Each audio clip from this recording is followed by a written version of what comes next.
Hello friend, welcome back my YouTube channel Roshni की पाठशाला daily current affair की class में आप सभी का स्वागत है। आज 12 जनवरी है। 12 जनवरी से संबंधित जितने भी इंपॉर्टेंट करंट अफेयर हैं मैं लेकर आई हूँ आपके लिए, जो आपके एग्जाम के लिए काफी इंपॉर्टेंट है। पहला क्वेश्चन हम देख लेते हैं। 10वीं वाइब्रेंट गुजरात ग्लोबल समिट का उद्घाटन कहाँ किया गया है? तो गांधीनगर गुजरात में किया गया है। प्रधानमंत्री नरेंद्र मोदी द्वारा जो है 10 से 14 जनवरी द्वारा 10वीं वाइब्रेंट गुजरात ग्लोबल समिट का आयोजन किया गया है। और यूनाइटेड अरब एमिरेट्स के राष्ट्रपति मोहम्मद बिन जायद अल नहायन और मोजाम्बिक के राष्ट्रपति फिलिप न्यूसी और तिमोर लेस्ते के राष्ट्रपति जोस रोमोस हॉर्टा ने शिखर सम्मेलन में भाग लिया है। वाइब्रेंट गुजरात ग्लोबल समिट के 10वें संस्करण की थीम जो है गेटवे टू द फ्यूचर रखा गया है। शिखर सम्मेलन का मुख्य फोकस जो है सेमीकंडक्टर, ग्रीन हाइड्रोजन, ई मोबिलिटी और अंतरिक्ष विनिर्माण जैसे क्षेत्रों पर जो है फोकस किया जाएगा। और वाइब्रेंट गुजरात शिखर सम्मेलन की कल्पना 2003 में गुजरात के सीएम भूपेंद्र पटेल भाई जो द्वारा जो है किया गया था। तो गुजरात की हम बात करें तो गुजरात के इम्पोर्टेंट करंट अफेयर हम डिस्कस कर लेते हैं। गुजरात ने जो है 2026-27 तक 500 अरब डॉलर की अर्थव्यवस्था बनने का लक्ष्य रखा गया है। और गुजरात ने 1 जनवरी 2024 को 108वां स्थानों पर सामूहिक सूर्य नमस्कार कर गिनीज रिकॉर्ड हासिल किया है। गुजरात भारत की पेट्रो राजधानी के रूप में भी उभरा है और घोल मछली को गुजरात की राज्य मछली घोषित किया गया है। तो ये इम्पोर्टेंट की पॉइंट्स आप नोट डाउन कर सकते हैं, एग्जाम में पूछा जा सकता है। और गुजरात ने ओबीसी के लिए 27% स्थानीय निकाय सीटें आरक्षित करने वाला विधेयक पारित किया है। गुजरात के सीएम भूपेंद्र पटेल ने सिंह सूचना वेब ऐप का अनावरण किया है। गुजरात की बात कर रहे हैं तो गुजरात के कुछ इम्पोर्टेंट बेसिक जानकारी हम डिस्कस कर लेते हैं। इसका गठन हुआ था 1 मई 1960 को। राजधानी गांधीनगर है। राज्यपाल आचार्य देवव्रत जी हैं और मुख्यमंत्री भूपेंद्र भाई पटेल जी हैं। विधानसभा की 182 सीटें हैं। यहाँ पे अगर आप देख सकते हैं तो कौन कौन से राज्य और अंतर्राष्ट्रीय सीमा बनाती है गुजरात। ठीक है, तो गुजरात जो है अंतर्राष्ट्रीय सीमा बना साझा करती है एक पाकिस्तान के साथ। और अंतर्राज्यीय सीमा की अगर हम बात करें तो राजस्थान, मध्य प्रदेश और महाराष्ट्र के साथ अपनी सीमा साझा करती है गुजरात। नेक्स्ट हम देख लेते हैं हैंडलूम पासपोर्ट इंडेक्स 2024 में भारत की रैंक क्या है? तो उसका राइट आंसर हो जाएगा भारत का रैंक जो है 80वां रैंक है। हैंडले पासपोर्ट इंडेक्स 2024 को हैंडले एम पार्टनर्स के द्वारा जारी किया गया है। इस इंडेक्स में 199 पासपोर्ट और 227 यात्रा स्थलों को शामिल किया गया, जिसमें भारत का 80वां स्थान है। तो फर्स्ट स्थान पे कौन है, फर्स्ट रैंक पे? तो देखिएगा 2024 की रैंकिंग के अनुसार जो है Japan, France, Germany, Italy, Singapore और स्पेन पहले स्थान पर है।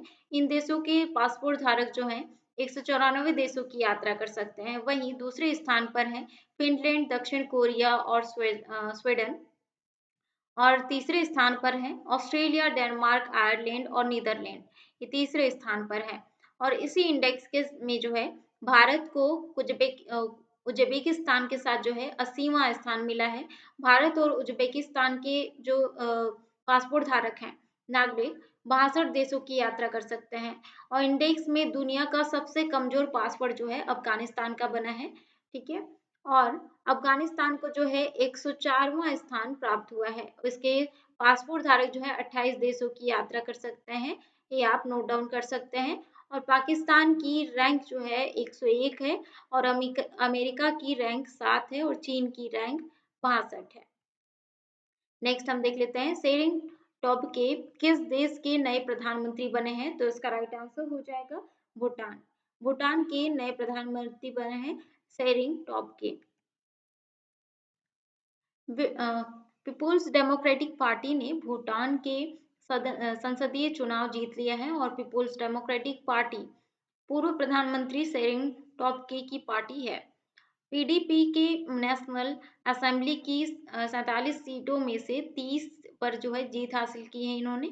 और शेरिंग टोब्गे इससे पहले 2013 से 2018 तक भूटान के प्रधानमंत्री रहे हैं। बात कर रहे हैं भूटान के बारे में, तो भूटान के बारे में कुछ इम्पोर्टेंट और बेसिक जानकारी हम डिस्कस कर लेते हैं। भूटान की राजधानी थिम्पू है और भूटान साम्राज्य और जो है प्रमुख जिग्मे खेसर, नागमेल वांगचुक हैं।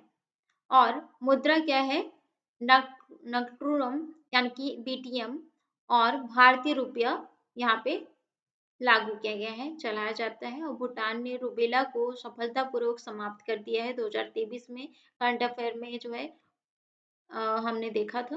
और भूटान जो है सभी आवारा कुत्तों की नसबंदी करने वाला दुनिया का पहला देश बन गया है, ये भी आप नोट डाउन कर सकते हैं।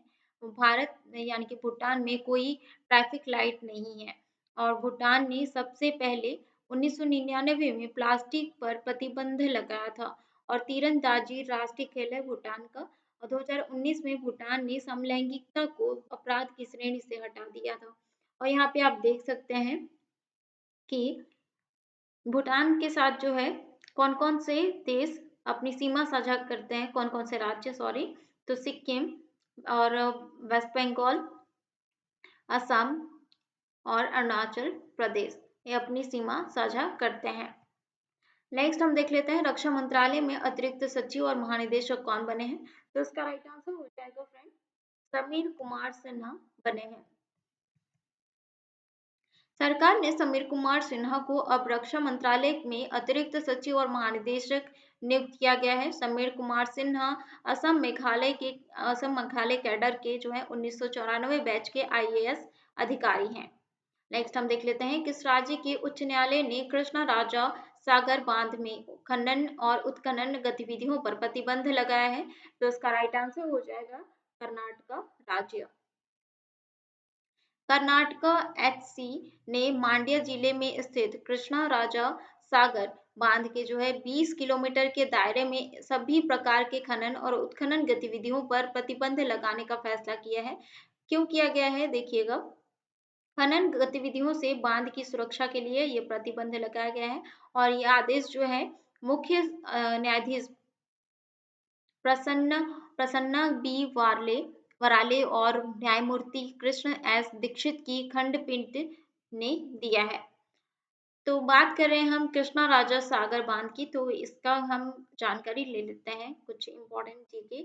तो निर्माण जो है कर्नाटक में वर्ष 1932 में किया गया था और कावेरी नदी पर यह बांध बनाया गया है। इस बांध की लंबाई जो है 8,597 फीट है और ऊंचाई की अगर हम बात करें तो लगभग 130.80 फीट है।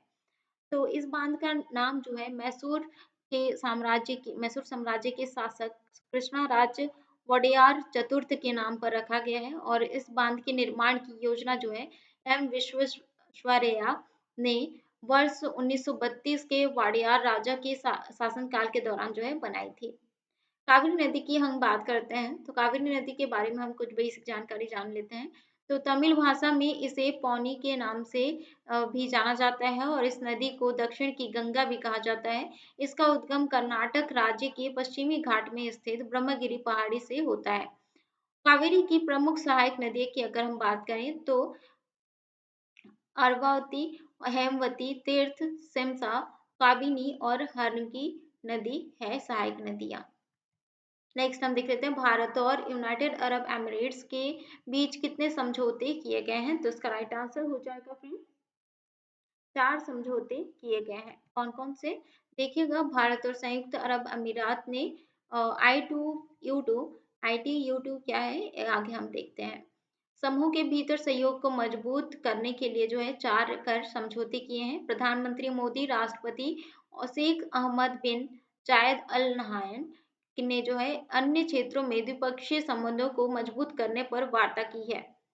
तो 4 समझौते कौन-कौन से हैं देखिएगा, पारंपरिक अपारंपरिक ऊर्जा स्रोतों का दोहन करने के लिए निवेश समझौता, स्वास्थ्य क्षेत्रों से जुड़ी परियोजनाओं के क्षेत्र में सहयोग को लेकर समझौता और खाद्य प्रसंस्करण क्षेत्र में समझौता और गुजरात में बंदरगाहों के निर्माण के लिए यूनाइटेड अरब एमिरेट्स की कंपनी डीपी वर्ल्ड व गुजरात सरकार के बीच समझौता किया गया है।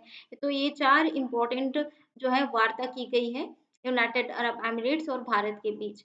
तो I2U2 क्या है देखिएगा, इंडियन, इसराइल और यूनाइटेड अरब एमिरेट्स और यूएस, ठीक है। तो ये जो है आई टू और यू टू का जो है वो फुल फॉर्म है। गठन जो है इसका गठन हुआ था अक्टूबर 2021 में इजराइल और यूनाइटेड अरब एमिरेट्स के बीच अब्राहम समझौते के बाद किया गया था। इसे जो है एशियन क्वाड भी कहा जाता है और समुद्री सुरक्षा, बुनियादी ढांचे और परिवहन के संबंधित मुद्दों के लिए इस समूह का निर्माण किया गया था। नेक्स्ट हम देख लेते हैं किस देश में 110 साल बाद डॉग मीट पर बैन लगा गया है। तो इसका राइट आंसर हो जाएगा साउथ कोरिया में लगाया गया है। साउथ कोरिया की संसद में डॉग मीट पर जो है बैन से जुड़ा कानून पास हो गया है और साउथ कोरिया में डॉग मीट खाने की परंपरा 110 साल पुरानी है। नए कानून के लागू होने के बाद डॉग ब्रीडिंग स्लॉटर हाउस के साथ ही जो है डॉग्स के बेचने और इनका मीट खाने पर रोक लगाई जाएगी और अगर किसी ने कानून तोड़ा तो उसे 3 साल की जेल और जुर्माना भी देना होगा। बात कर रहे हैं दक्षिण कोरिया की, तो दक्षिण कोरिया के बारे में हम जान लेते हैं। तो यहाँ पे आप देख सकते हैं जो लाल कलर में डोनेट किया गया है ये दक्षिण कोरिया है। इसकी राजधानी है सियोल, राष्ट्रपति यू सुक येओल है, मुद्रा है कोरियाई वॉन। नेक्स्ट हम देख लेते हैं दुनिया का पहला ट्रांसपेरेंट ओएलईडी डिस्प्ले टीवी किस देश में लॉन्च किया गया है। तो उसका राइट आंसर हो जाएगा फ्रेंड अमेरिका में लॉन्च किया गया है। एक ट्रांसपेरेंट डिस्प्ले टीवी है, यहाँ पे आप देख सकते हैं इसको। और अमेरिका के लॉस वेगास में आयोजित कंज्यूमर इलेक्ट्रॉनिक्स शो में दुनिया का पहला transparent OLED display TV unveil जो है किया गया है। इसमें 77 इंच का एक ग्लास डिस्प्ले लगा हुआ है जो ट्रांसपेरेंट है, जैसे कि आप यहाँ पे देख सकते हैं बिल्कुल ट्रांसपेरेंट है। और एलजी सिग्नेचर ओएलईडी टीवी को इस साल के अंत में जो है ग्लोबल लेवल पर लॉन्च करेगा। ओएलईडी फुल फॉर्म की अगर हम बात करें तो ऑर्गेनिक लाइट इमिटिंग डायोड्स हैं। नेक्स्ट हम देख लेते हैं 27वें राष्ट्रीय युवा महोत्सव का आयोजन किस शहर में किया जाएगा। तो इसका राइट आंसर हो जाएगा नासिक में किया जाएगा। प्रधानमंत्री नरेंद्र मोदी 12 जनवरी को महाराष्ट्र के नासिक में 27वें राष्ट्रीय युवा महोत्सव का उद्घाटन करेंगे। 12 जनवरी को स्वामी विवेकानंद जी की जयंती भी मनाई जाती है, इसे राष्ट्रीय युवा दिवस के रूप में मनाया जाता है। नेक्स्ट हम देख लेते हैं आईआईटी मद्रास का नया कैंपस किस देश में शुरू किया जाएगा। तो इसका राइट आंसर हो जाएगा श्रीलंका में शुरू किया जाएगा, यानी कि आईआईटी मद्रास का नया कैंपस जो है श्रीलंका में बनाया जा रहा है।